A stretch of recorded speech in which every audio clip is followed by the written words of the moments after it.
Assalamualaikum warahmatullahi wabarakatuh. Perkenalkan, nama saya Radiatul Rahmah. Saya mahasiswi dari Universitas Islam Kalimantan Muhammad Arsyad Al-Banjari, Fakultas Studi Islam, Program Studi Pendidikan Guru Madrasah Ibtidaiyah. Video ini dibuat untuk memenuhi tugas mata kuliah Pendidikan Matematika MI atau SD yang diampu oleh Bapak Muhammad Fahmi Arifin, MPD. Langsung saja kita kepada pembahasan.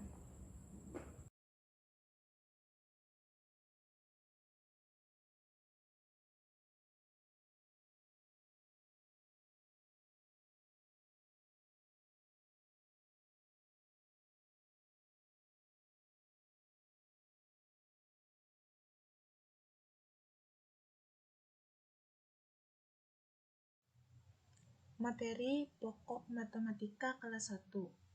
Materi yang pertama, bilangan cacah. Yang kedua, bilangan sampai 2 angka dan nilai tempat. Yang ketiga, membandingkan 2 bilangan sampai 2 angka. Yang keempat, penjumlahan dan pengurangan bilangan. Yang kelima, pola bilangan. Yang keenam, bangun ruang dan bangun datar. Yang ketujuh, panjang dan berat dengan satuan tidak baku. Yang terakhir, membandingkan panjang, berat, lamanya waktu, dan suhu.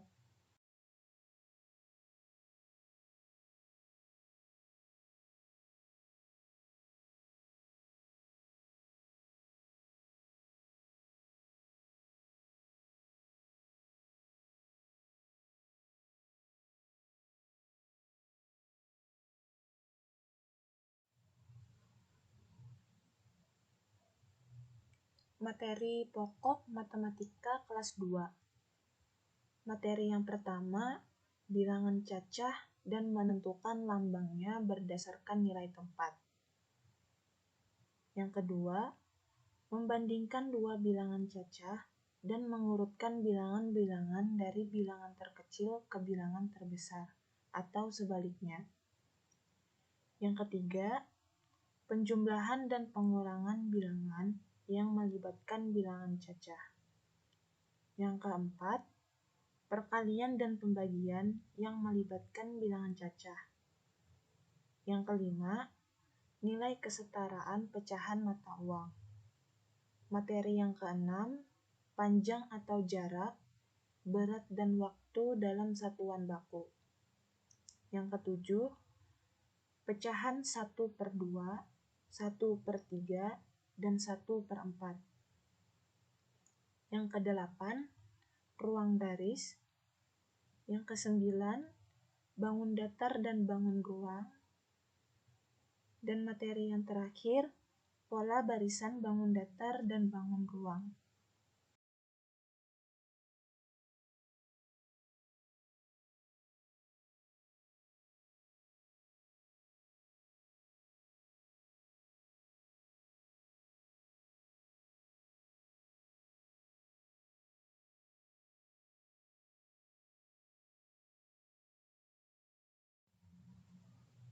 Materi pokok matematika kelas 3.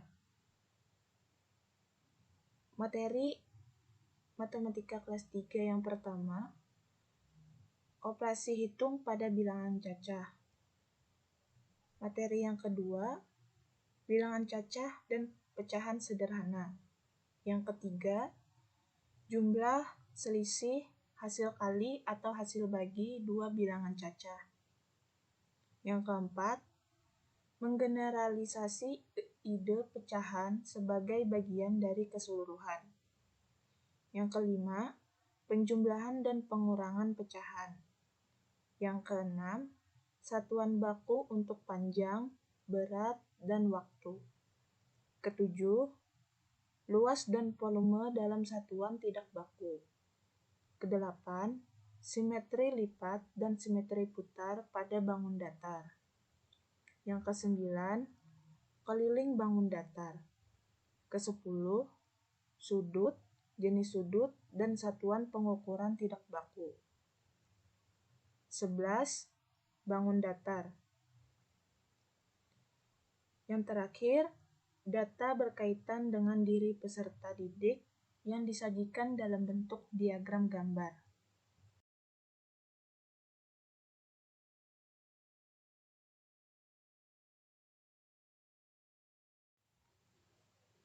Materi pembelajaran matematika kelas 4. Yang pertama, bilangan. Yang kedua, satuan ukur. Yang ketiga, keliling bangun datar. Yang keempat, luas bangun. Yang kelima, kelipatan dan faktor. Yang keenam, simetri lipat. Dan yang terakhir, mengenal bangun ruang.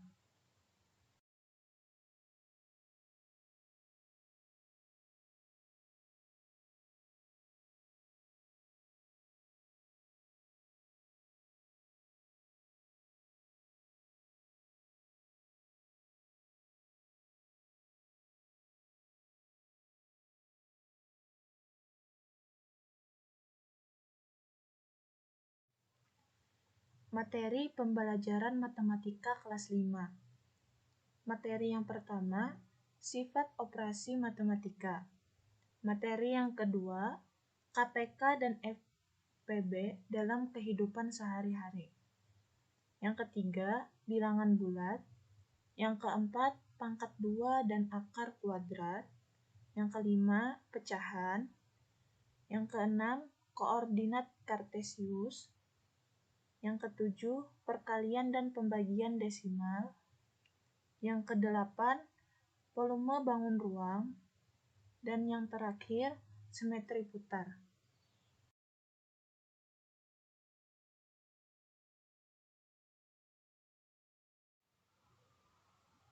Materi pembelajaran matematika kelas 6.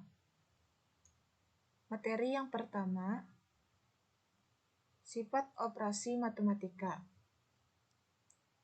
Materi yang kedua, KPK dan FPB. Ketiga, satuan ukur luas. Yang keempat, luas dan keliling. Yang kelima, pengolahan data. Dan yang terakhir, bangun ruang.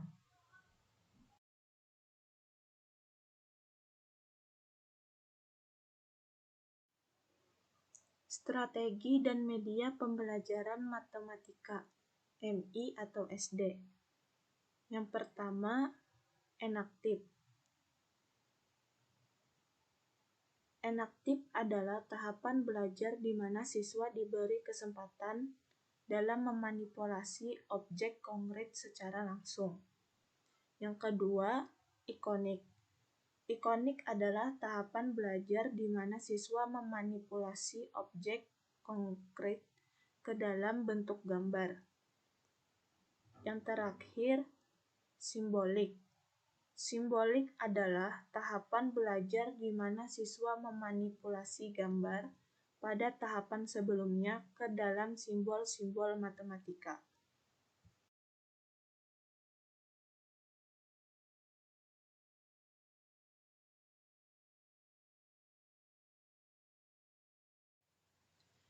Selanjutnya, proses pembelajaran. Proses pembelajaran merupakan proses yang terdapat interaksi antara guru dan siswa yang bersifat timbal balik, di mana dalam proses pembelajaran terdapat upaya bersama antara guru dan siswa untuk berbagi dan mengolah informasi, dengan harapan pengetahuan yang diberikan oleh guru dapat bermanfaat dalam diri siswa dan menjadi landasan pembelajaran lanjutan, serta diharapkan adanya perubahan-perubahan yang lebih baik untuk mencapai suatu peningkatan-peningkatan positif di dalam diri siswa yang ditandai dengan perubahan tingkah laku atau sikap siswa demi terciptanya kondisi belajar mengajar yang efektif dan efisien. Dalam proses pembelajaran pasti adanya tujuan agar adanya ketercapaian dalam proses tersebut. Pertama, tujuan proses.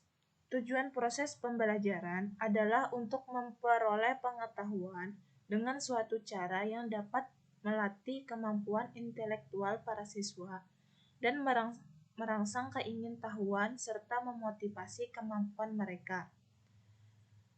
Dengan adanya tujuan pembelajaran, faktor pendukung dari proses pembelajaran harus selaras. Artinya, guru dalam memberikan materi ajar perlu detail agar siswa dapat memahami dan mengerti dari apa yang disampaikan oleh guru. Yang kedua, komponen-komponen pembelajaran. Adapun komponen-komponen pembelajaran yaitu: pertama, guru merupakan subjek utama. Yang kedua, siswa termasuk komponen kedua. Ketiga, materi ajar. Yang keempat, metode pembelajaran. Yang kelima, media pembelajaran. Yang keenam, evaluasi pembelajaran, komponen.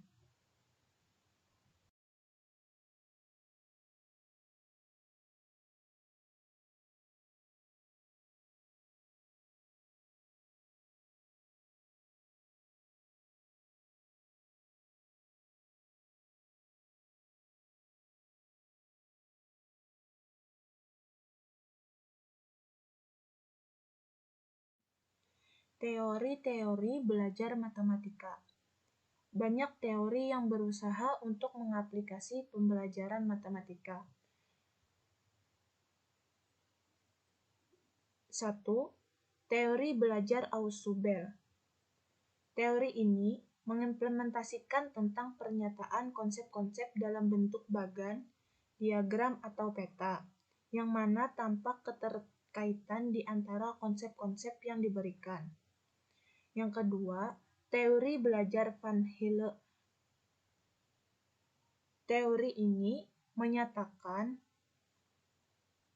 menekankan kepada seseorang menggunakan pemikirannya untuk belajar dari pengetahuannya yang didapatkan sebagai suatu pengingat dan sebagai proses berfungsinya kognisi dan pikiran seseorang.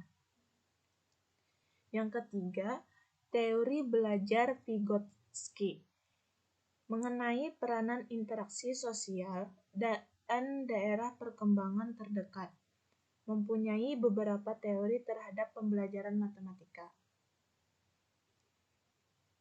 Pembelajaran matematika bertujuan untuk mengembangkan kemampuan-kemampuan kognitif, psikomotor, dan afektif siswa dalam bermatematika. Teori ini mengajarkan pengetahuan matematika dari segi sosial dan pentingnya interaksi sosial dalam pembelajaran matematika yang bersifat dua arah, yaitu dari segi psikologis siswa yang belajar dan dari segi bahan matematika yang dipelajari. Yang keempat, teori belajar Jean Piaget. Teori ini merupakan proses perkembangan intelektual peserta didik dalam memahami dan menghayati tentang dunia di sekitarnya, serta menggunakan skema pembelajaran yang baik, supaya konsep dan tujuan pembelajaran bisa terarah. Yang kelima, teori belajar Trondek.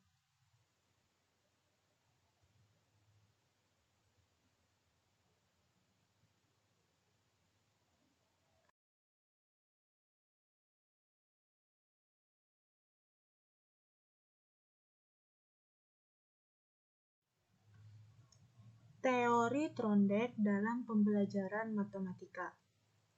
Pada proses pembelajaran telah dibahas bahwa terdapat komponen-komponen pembelajaran yang menunjang pembelajaran demi ketercapaian tujuan pembelajaran. Salah satunya adalah metode pembelajaran. Metode setiap guru dalam menyampaikan materi pastilah berbeda. Tetapi metode pembelajaran yang tepat adalah metode pembelajaran yang sesuai dengan keadaan siswa. Salah satu teori belajar yang dapat diterapkan adalah teori Trondek. Teori Trondheim disebut sebagai teori penyerapan, yaitu teori yang memandang peserta didik sebagai selembar kertas putih, penerima pengetahuan yang siap menerima pengetahuan secara pasif.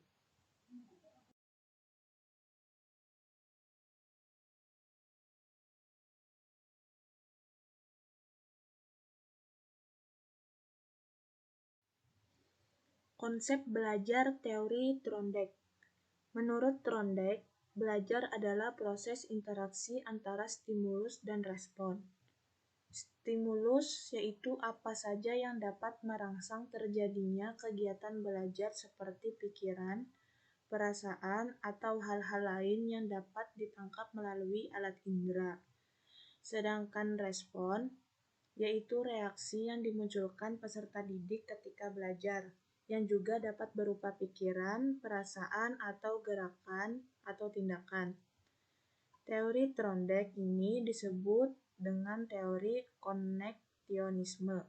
Teori ini sering juga disebut dengan teori trial and error. Trondheim mengemukakan 3 hukum pokok dalam belajar, yaitu pertama, hukum kesiapan. Dalam belajar, seseorang harus dalam keadaan siap. Dalam artian, seseorang yang belajar harus dalam keadaan yang baik dan siap. Jadi, seseorang yang hendak belajar agar dalam belajarnya menuai keberhasilan, maka seseorang dituntut untuk memiliki kesiapan, baik fisik maupun psikis. Yang kedua, hukum latihan. Untuk menghasilkan tindakan yang cocok dan memuaskan untuk merespon suatu stimulus, maka seseorang harus mengadakan percobaan dan latihan yang berulang-ulang. Adapun latihan atau pengulangan perilaku yang cocok yang telah ditemukan dalam belajar, maka ini merupakan bentuk peningkatan eksistensi dari perilaku yang cocok tersebut semakin kuat. Yang ketiga, hukum akibat. Jika suatu tindakan diikuti oleh suatu perubahan yang memuaskan dalam lingkungan, kemungkinan tindakan itu diulangi dalam situasi yang mirip akan meningkat. Akan tetapi, bila suatu perilaku diikuti oleh suatu perubahan yang tidak memuaskan dalam lingkungan, kemungkinan perilaku itu diulangi akan menurun. Jadi, konsekuensi perilaku seseorang pada suatu waktu memegang peranan penting dalam menentukan perilaku orang itu selanjutnya.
Implikasi teori Trondheim dalam pembelajaran.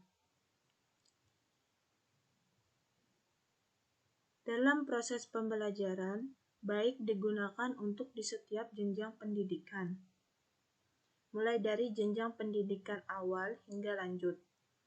Penerapan teori belajar Trondheim dalam pembelajaran matematika memiliki pengaruh baik terhadap siswa. Prinsip dalam teori belajar Trondheim adalah siswa mampu memecahkan masalah. Sebagian besar siswa merasa sulit dengan pembelajaran matematika. Pemberian latihan yang hanya satu kali tidak akan melatih daya pikir siswa. Dengan teori belajar Trondheim, siswa dituntut untuk bisa memahami konsep-konsep dasar matematika. Pemberian soal latihan yang sulit kemudian dipecah menjadi sederhana. Secara tidak langsung akan menambah pemahaman siswa. Dengan berulang-ulang diberikan soal rumit, maka siswa dapat menguasai konsep dan akan merasa mudah dalam mengerjakan soal tersebut.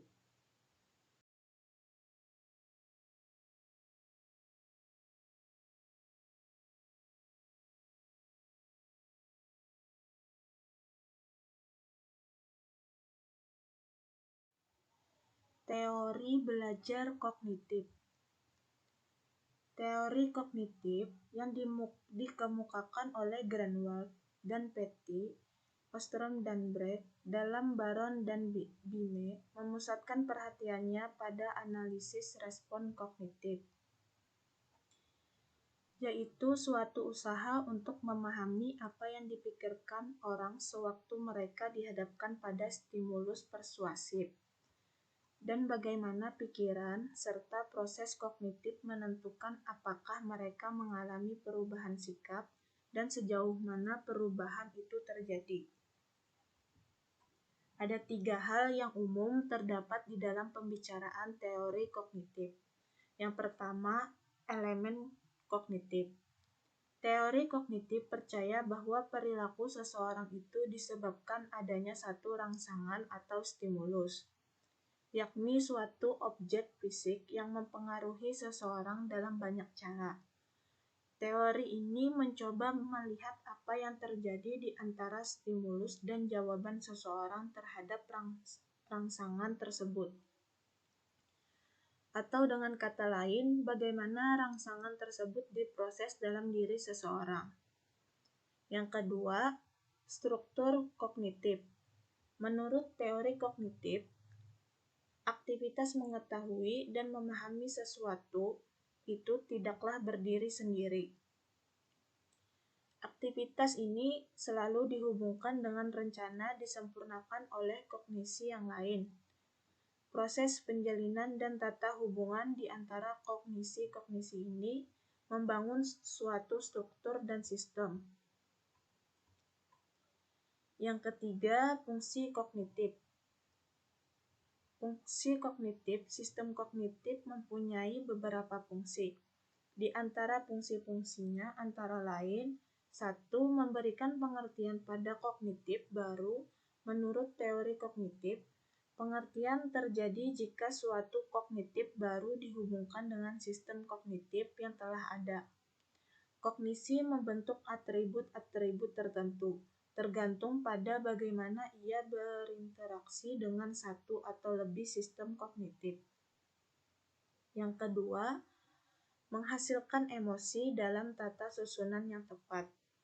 Transfer belajar akan terjadi apabila peserta didik telah menangkap prinsip-prinsip pokok dari suatu persoalan dan menemukan generalisasi untuk kemudian digunakan dalam memecahkan masalah pada situasi lain.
Yang terakhir, apa sih yang harus diperhatikan oleh guru dalam pembelajaran?